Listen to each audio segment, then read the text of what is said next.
बिस्मिल्लाहिर्रहमानिर्रहीम। मोमिन खान मोमिन की दूसरी गज़ल है। कल हमने पहली गज़ल पढ़ी थी, मोमिन खान मोमिन के हवाले से मैंने आपको बताया था। मोमिन खान मोमिन महसूसात के शायर है, सहल मुमतना, इतनी आसानी से कोई बात कह देते हैं कि गालिब जैसे शायर भी ये कहने पर मजबूर हो जाते हैं, तुम मेरे पास होते हो गोया जब कोई दूसरा नहीं होता, मेरा पूरा दीवान ले लो और मुझे जो है ना ये एक शेर दे दो। अब मोमिन खान मोमिन मोमिन इनका असल नाम था। क्या खूबसूरत नाम है, और यही खूबसूरत तखल्लुस था उनका, मोमिन। मुझे याद है सब ज़रा ज़रा, तुम्हें याद हो कि न याद हो, वो वादा यानी निबाह का, तुम्हें याद हो कि न याद हो। सितारा शनास थे, इल्म नजूम जानते थे, बाप दादा चचा हकीम थे, हिकमत से जो है ना उनका वास्ता था, ये भी हकीम थे। इन्होंने अपनी ज़िंदगी के मुतालिक पेशीन गोई की थी कि मैं जो है ना मर जाऊंगा फिलान दिन, और वही हुआ। 52 साल की उम्र में कोठे के ऊपर से गिरे और इनकी वफ़ात हो गई थी। बड़े खुश पोश थे, खुश गुफ्तार थे, ठीक है। तो जिस तरह प्यारे प्यारे बाल, खूबसूरत लिबास, चमकदार लिबास, खुद भी चमकदार, शायरी भी चमकदार, पुरनूर रोशनी वाली, तो ये इतने अच्छे इंसान थे, इतने अच्छे शायर थे। और गालिब ने इनको कैसे खिराज तहसीन जो है वो पेश किया था। तो अब ठानी थी दिल में अब न मिलेंगे किसी से हम, ये जो गज़ल है ना, ये इसके हवाले से एक थोड़ी सी रिवायत है कि फ़ज़ल हक खैराबादी इनके बड़े प्यारे दोस्त थे, बहुत इन्हें अच्छे लगते थे, आपस में करीबी जो है ना वो ताल्लुक़ था, आपस में जो है ना मोहब्बत थी। फिर ऐसा हुआ किसी बात के ऊपर झगड़ा हो गया। वो सैयद अहमद बरेलवी थे, ठीक है, उनके मोमिन खान मोमिन मोतक़िद थे, और उन्होंने उनके ख़िलाफ़ बातें शुरू की। तो ये ज़रा थोड़े से जोशीले थे, गुस्से वाले थे, इन्हें गुस्सा आ गया, इन्होंने तर्क ताल्लुक़ कर लिया उनसे, और ये मुसम्मम इरादा कि अब मैं इनसे कभी नहीं मिलूँगा। लेकिन साफ ज़ाहिर है फिर जब वक्त गुज़रता है, थोड़ा टाइम जो है ना गुज़रता है, तो फिर इंसान को एहसास होता है, फिर वो खूबियाँ अच्छाइयाँ याद आती हैं इंसानों की, तो फिर इंसान इंसानों के करीब हो जाता है। फिर इनकी दोस्ती हो गई थी। लेकिन हम इसको इश्क या तनाजुर में देखेंगे, इश्क के हवाले से, महबूब और आशिक के हवाले से, वारदात इश्क के हवाले से, कि ठानी थी दिल में अब ना मिलेंगे किसी से हम, अब हमने पुख्ता इरादा कर लिया है, पक्का इरादा कर लिया है कि अब हम महबूब से नहीं मिलेंगे भाई। उसके जोरो जिफा सितम, हमारे ऊपर बातें और ये रवैया, ये धोखा, ये सारी चीज़ें हमने उसकी देखी, परखी, और ये फ़ैसला किया है कि अब जो है ना हम महबूब से कभी नहीं मिलेंगे दोबारा। पर क्या करें कि हो गए नाचार जी से हम, ये इरादा करके, ये बातें करके, सब कुछ करके जो है ना हम आ गए घर। लेकिन जब महबूब की याद आई, जब वो हमें याद आया, जब उसकी बातें याद आई, वस्ल के लम्हे याद आए, कुर्बत के लम्हे याद आए, तो फिर जी से रहा ना गया। इतने मजबूर हो गए, इतने मजबूर हो, दिल के हाथों मजबूर हो के फिर हमें उसके पास जाना पड़ा, फिर उससे राब्ता करना पड़ा, फिर उसकी मिन्नतें करनी पड़ी, फिर तरले करने पड़े, ठीक है। कि महबूब के बगैर जो है ना वो रहना बहुत ही मुश्किल है, नामुमकिन है।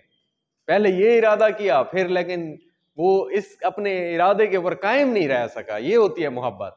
इशफाक अहमद ने कहा था कि जिसका ना ठीक भी ठीक लगे, मोहब्बत वो होती है कि जिसका ना ठीक भी ठीक लगे, ठीक है। तो हंसते जो देखते हैं किसी को किसी से हम, मुंह देख देख रोते हैं किस बेकसी से हम। जब दो मोहब्बत करने वाले इंसानों को देखते हैं, दो मोहब्बत करने वाले इंसान है, वो एक सराकी में भी है, चिड़िया और चिड़ा जो है वो बैठे हुए थे तार के ऊपर और एक दूसरे से मोहब्बत का इजहार कर रहे थे, चूंच से चूंच मिला रहे थे। मुझसे ये मंजर ना देखा गया, असा ताड़ी मार उड़ा छोड़े। यानी हमसे ये बर्दाश्त ना हुई उनकी मोहब्बत क्यों? हमारा महबूब जो हमारे साथ ये करता है, हमें जो है ना वो मतलब कि मिलता नहीं है, मोहब्बत की बातें नहीं करता, इल्तफात नहीं करता, धोखा देता है, सारी चीज़ें हमारे महबूब में ये हैं, संग दिल है, वो पत्थर दिल है, कठोर दिल है, ठीक है, तो वो हमारे साथ ये करता है, हम ये मंजर क्यों देंगे? तो जब हंसते हुए हम दो मोहब्बत करने वालों को देखते हैं ना, गले मिलते हैं जब दो बिछड़े हुए साथी, अदम हम बेसहारों को बड़ी तकलीफ होती है, ठीक है, जब दो मोहब्बत करने वाले आपस में प्यार की बातें करते हैं तो हमें तकलीफ होना शुरू हो जाती है, हम परेशान होना शुरू हो जाते हैं, मुंह देख देख रोते हैं किस बेकसी से हम, बेकसी बेसहारगी से, ठीक है, बेसहारा जिस तरह होता है ना, यानी जिसका कोई नहीं होता, तो हम वही रोते रहते हैं, रोते रहते हैं, हमारी आंखों से ये मंजर देखकर आंसू बहना शुरू हो जाते हैं कि देखो सही लोगों की क्या किस्मत है। फिर दूसरा आपने ये जरा गौर करनी है, आपने ना सिर्फ यानी इसके दूसरा पॉइंट भी आपके ज़हन में एक ये हो, आप लिख सकते हैं, बहुत सारे सफ़ों के सफ़े लिख सकते हैं आप, ठीक है। तो इसमें जो है ना यानी आशिक जो है हंसते जो देखते हैं किसी को किसी से, हम आशिक महबूब को रकीब के साथ देखता है। रकीब वो होता है ना कि दुनिया में दो ही शख्स बाज़ौक हैं अदम, एक मैं और एक मेरा रकीब। दो रकीब वो होता है यानी एक महबूब है, उसके दो चाहने वाले हैं, वो आपस में रकीब होंगे। रकीब होता है, अद्दू होता है, गैर होता है, दुश्मन होता है, ठीक है। तो वो किस तरह अच्छा लगता है, तो महबूब के साथ जो है ना उसका वो रकीब होता है। तो जब आशिक ये मंजर देखता है, वो उससे बड़ी मोहब्बत और इल्तफात और चाहत से बातें करता है रकीब के साथ महबूब। ये मंजर जब देखता है, शायर जब देखता है, आशिक जब देखता है, तो वो रोने पर मजबूर हो जाता है कि मुंह देख देख रोते हैं किस बेकसी से हम, बेसहारगी से रोना शुरू हो जाता है कि देखो यार ये गैरों के साथ जो है ना, गैरों से कहा तुमने, गैरों से सुना तुमने, कुछ हमसे कहा होता, कुछ हमसे सुना होता, तो तुम तो गैरों से बातें कर रहे हो, गैरों के साथ इतने अच्छे हो, हमारा क्या कसूर है, हम तो तुम्हारे लिए क्या कुछ नहीं किया हमने, तुम्हारे लिए हम मोहब्बत के इस रास्ते के ऊपर चल रहे हैं जो बड़ा कठिन रास्ता है और मुश्किल रास्ता है, हमसे ना बोलो तुम,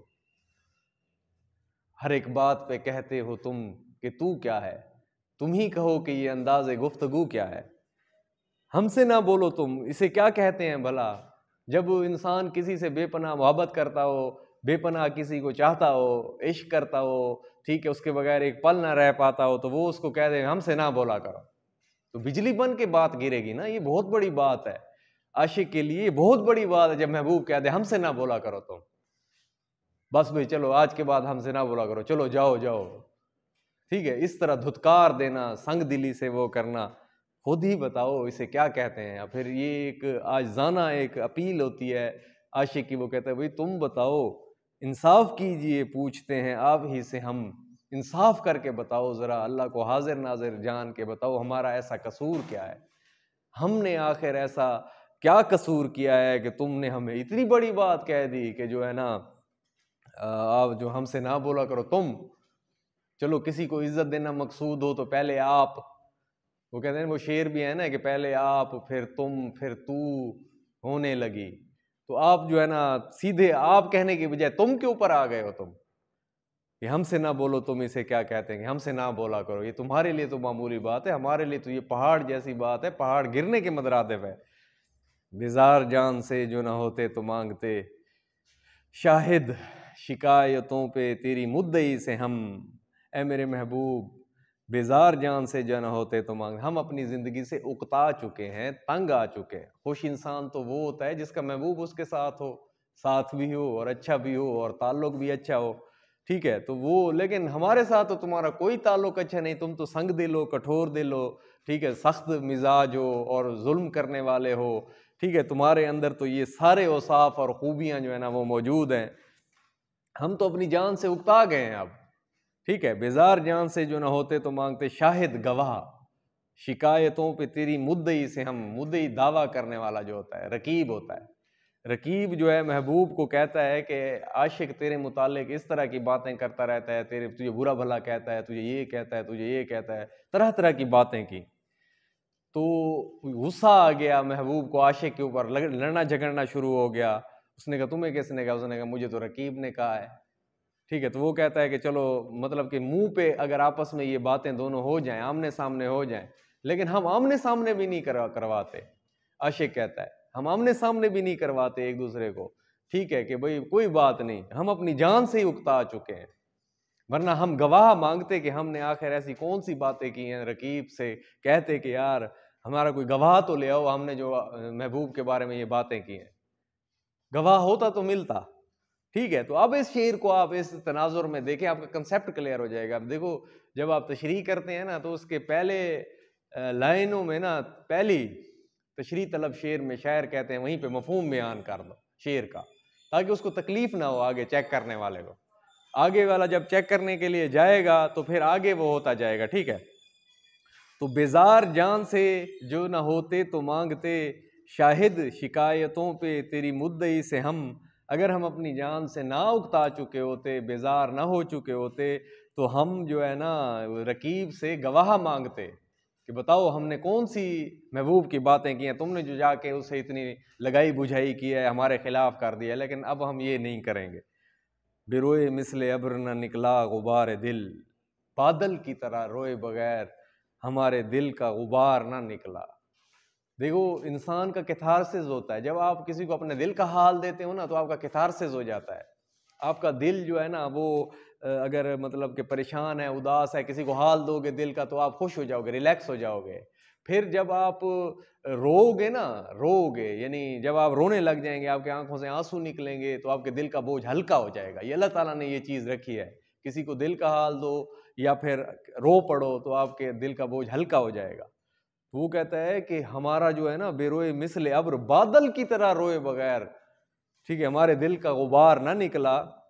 कहते थे उनको बरके तबस्सुम हंसी से हम, महबूब की हंसी को जो है ना, महबूब साफ ज़रा उसके सफ़ेद सफ़ेद मोती जैसे चमकीले प्यारे दांत थे, हमने उसकी हंसी देखी और हम खुश हो गए। ठीक है, तो कहते थे महबूब की हंसी, जब महबूब हंसता था तो वो मोती पिरोता था, गोहर सदफ सितारे वो उसकी जो है ना यानी निछावर करता था, तो हमने भी उसकी तारीफ कर दी मजाक मजाक में। फिर वही बिजली जो है ना हमारे दिल के ऊपर गिरी, जब दिल के ऊपर गिरी तो फिर बादल की तरह रोए बगैर हमें चैन ना आया, हमारे दिल का गुबार हल्का ना हुआ। यानी यहाँ पे भी महबूब का सितम और उसकी दी हुई तकालीफ मसाइब, हम तो उससे मोहब्बत का इजहार करते थे, हर अमल का एक रद्द अमल होता है, लेकिन वो बदले के तौर पर हमारे साथ क्या करता था।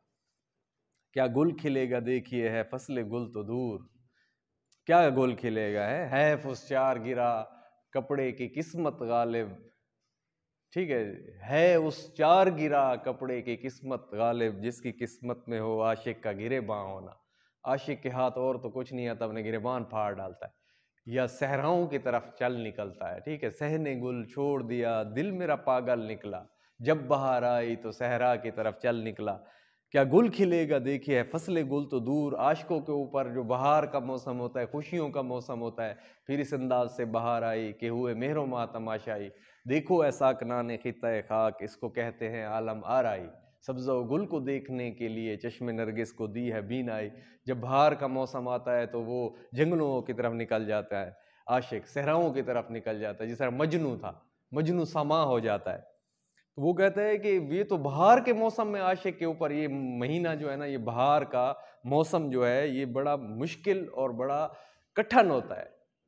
ठीक है, तो ये अभी से ये हाल है कि हम जो है ना यानी बहार आई नहीं है और अभी से हम जंगलों की तरफ सहराओं की तरफ जी भागने लगे हैं, अभी से हम भागने लगे हैं और सुए दश्त भागते हैं कुछ अभी से हम। जब बहार का मौसम आएगा क्या होगा।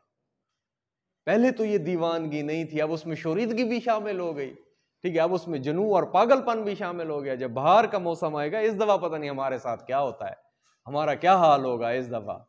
अभी बहार का मौसम आया नहीं है और हमारे ऊपर ये चीज़ें जो है ना हमारे अंदर आ गई हैं और अभी से हमने भागना शुरू कर दिया है, जुनून सामा हो गए हैं। लेनाम आरजू का तो दिल को निकाल लें। ठीक है, आरजू तखल्लुस करते थे फजल खैर आबादी। ठीक है, तो अगर ये दिल उसका नाम ले तो हम इसको अपने दिल से निकाल दें। ठीक है, इसी दिल को ही निकाल दें हम। लेनाम आरजू, अगर ये दिल नाम लेगा ना फजल खैर आबादी का, उसी रिवायत के हवाले से, तो हम इस दिल को निकाल के बाहर फेंक कर देंगे। मोमिन ना हो जो रब्त रखें उस बिद्दती से, हम मोमिन नहीं है। मोमिन और बिद्दती ये मुनासबत इस्तेमाल किए। मोमिन अल्लाह का प्यारा होता है, बिद्दती दीन में नई चीज़ पैदा करने वाला होता है। तो हम उस बिद्दती से जो है ना राबता भी नहीं रखेंगे, हम तो मोमिन है। लेकिन ये फिर महबूब के हवाले से भी हो सकता है कि अगर दिल के अंदर कोई आरज़ू और ख्वाहिश पैदा हुई कि वो महबूब को पाने की, चाहने की, तो हम इस दिल को निकाल बाहर करेंगे। हम तो मोमिन हैं, उस दीन में नई बात करने वाले को, उस काफिर मिजाज को, ठीक है, इनकार करें, सनम जिसको कहते हैं ना, बुत बुत, सख्त दिल, कठोरपन और कठोर दिल जो है ना, महबूब से हम अब राब्ता नहीं रखेंगे। अगर दिल भी कहेगा तो इसको भी हम निकाल कर बाहर कर देंगे।